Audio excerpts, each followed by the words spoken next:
Is GameStop in trouble? A potential buyout has a lot of people concerned about the future of the company. Konami says they're open to more remasters, so where exactly are they? A new first-person shooter is announced for the Nintendo Switch, and a bunch of games are added to the PlayStation Hits library for just $20. All that and much more in the Wednesday, June 20th edition of RGT News. Let's go! RGT News coming at you right now.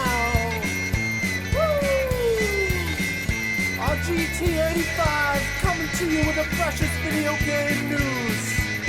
Now take it away.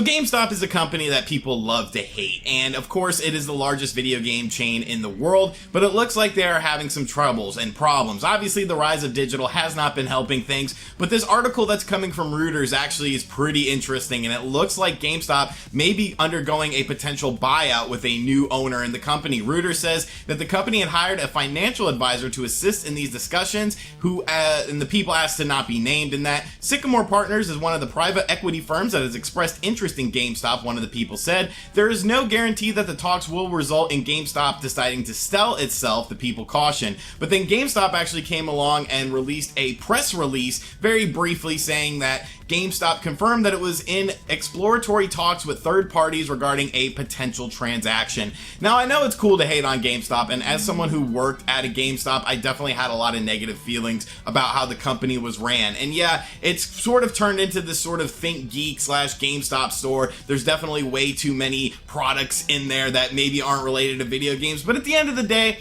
GameStop is sort of a necessary evil, I feel. I still like being able to go into a video game store and looking at video games on the shelf and purchasing video games as someone who prefers physical video games. Yes, I could buy those games online, but sometimes you walk into a GameStop and you see a game that maybe you never heard of, or a game that maybe you just overlooked or didn't realize had actually came out on a system. And I don't know. I understand that they do a lot of bad things. I understand that their trade-in program can be very hit or miss, but I think at the end of the day, it's sort of a shame. I feel like GameStop just sort of got too big for their own britches. You got to remember how many companies that they bought up that were different entities, companies like EB Games and stuff. So they really expanded way too much. I mean, every town seems to have 3 or 4 GameStop locations within like 10 miles of each other. So it's sort of inevitable, but it will be interesting to see if another company comes along and keeps that GameStop brand, or if they rebrand it to something else or completely close the company. So I don't know. It's going to be a very interesting few months though to see where this progresses. What do you think about this potential GameStop buyout situation? Let me know in the comment section down below. PlayStation has introduced a new PlayStation Hits lineup that adds a bunch of new games with an MSRP of just $19.99, and there's some really good picks on this list. The games are as follows: Doom, Battlefield 4, Uncharted 4, Little Big Planet 3, Street Fighter 5, Bloodborne, Yakuza 0, Yakuza Kiwami, Ratchet & Clank, Metal Gear Solid 5, Drive Club, The Last of Us Remastered, Project Cars, Infamous Second Son, and Killzone Shadowfall. Now, some of those games obviously are much older games. You could probably pick up something like Infamous Second Son or Killzone for like $5, $10 a used copy at GameStop. But a game like Doom actually is pretty interesting because they just did that big 4K upgrade to the game. So that really changed how the game looked and how it performed for PlayStation 4 Pro owners. So I like this list, honestly. There's a lot of good games on here. The Yakuza games, Yakuza 0 and Yakuza Kiwami just being $20 a pop. I think a lot of these games will get a little boost in sales. So definitely pretty cool to see these games added to the list. I know some people hate greatest hits and hit games because they changed the labels up a bit. You remember on the PlayStation it was like a green label, and of course this has a red label on it. Me personally, I don't really care, but definitely a cool list, and definitely a lot of good games for PlayStation 4 owners to check out.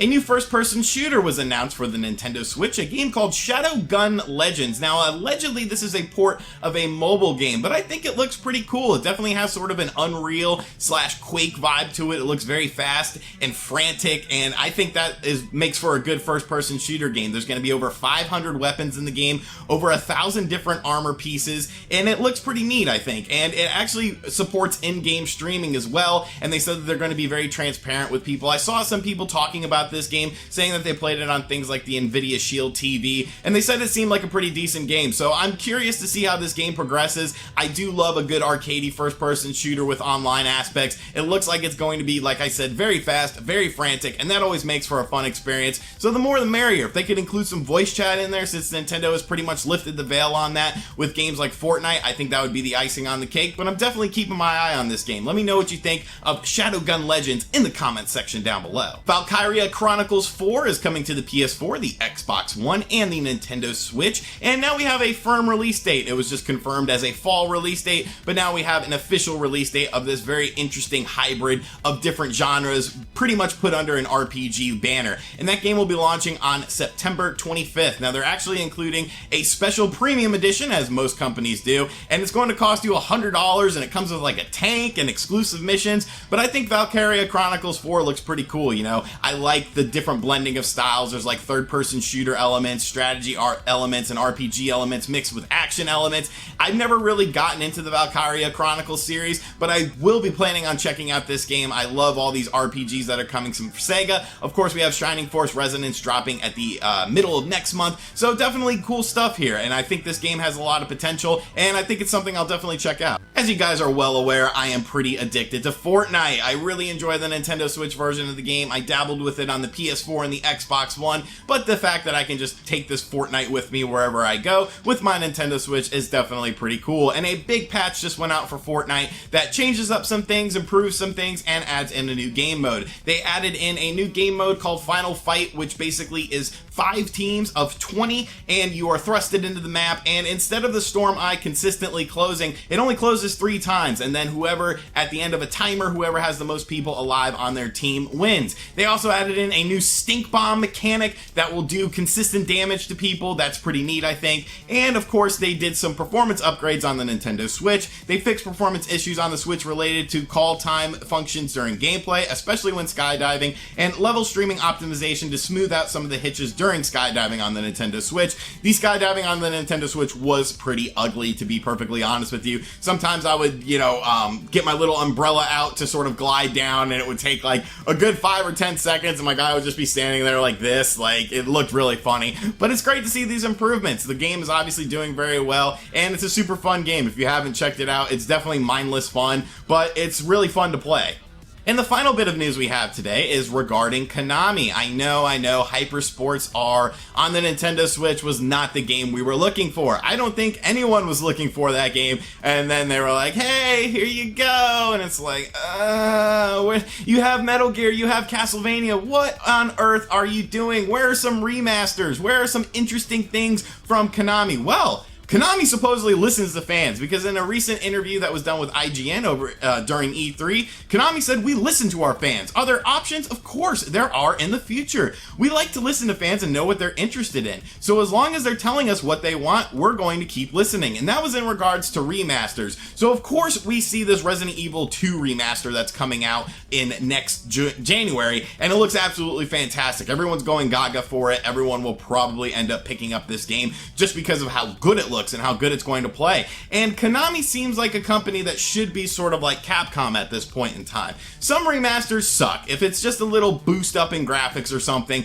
I don't really care for that. But when they're doing like these remasters from the ground up, those are pretty cool. And they've done remasters before. Of course, the Rebirth series on the Wii, which we've talked about a million times on this channel, was super awesome. And I love those games that were really breathed new life into those games. And of course, Konami has such a huge roster of games to choose from. They've done remasters when it came to Metal Gear Solid: The Twin Snakes. You got Metal Gears, you've got Castlevania games. There's so many games to pick and choose from, yet you're doing stuff like Hyper Sports R. So Konami, the fans want remasters. The fans want proper remasters. The fans want good remasters. And we want you to use your good games. Games like Metal Gear, games like Castlevania. You have so many cool IPs. There's so many games to pick and choose from. Why not start using them instead of making Hyper Sports R? I don't know, just a theory. Alright, and that's going to do it for the Wednesday, June 20th edition of RGT News. As always, thank you guys for tuning in. I do not know if there will be an episode on Friday. This upcoming weekend is Too Many Games 2018, where I will be a guest at the convention, so I will be out of town at the Oaks, at the Philadelphia Greater Expo Center in Oaks, Pennsylvania, from the 22nd to the 24th. I have a panel on the 23rd at 3:30 in panel room 2, so if you are at Too Many Games, make sure you guys come by and say what's up. I'll have some t-shirts there to sell. I'll have some video games for sale as well, so make sure you come by, say what's up if you see me at the convention. Like I said, I'm sort of on the fence. It just really comes down to time because I am planning on some other content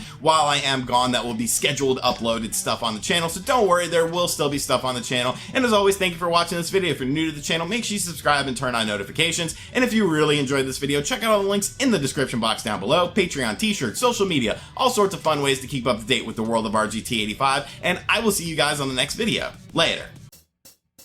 RGT 85! RGT 85!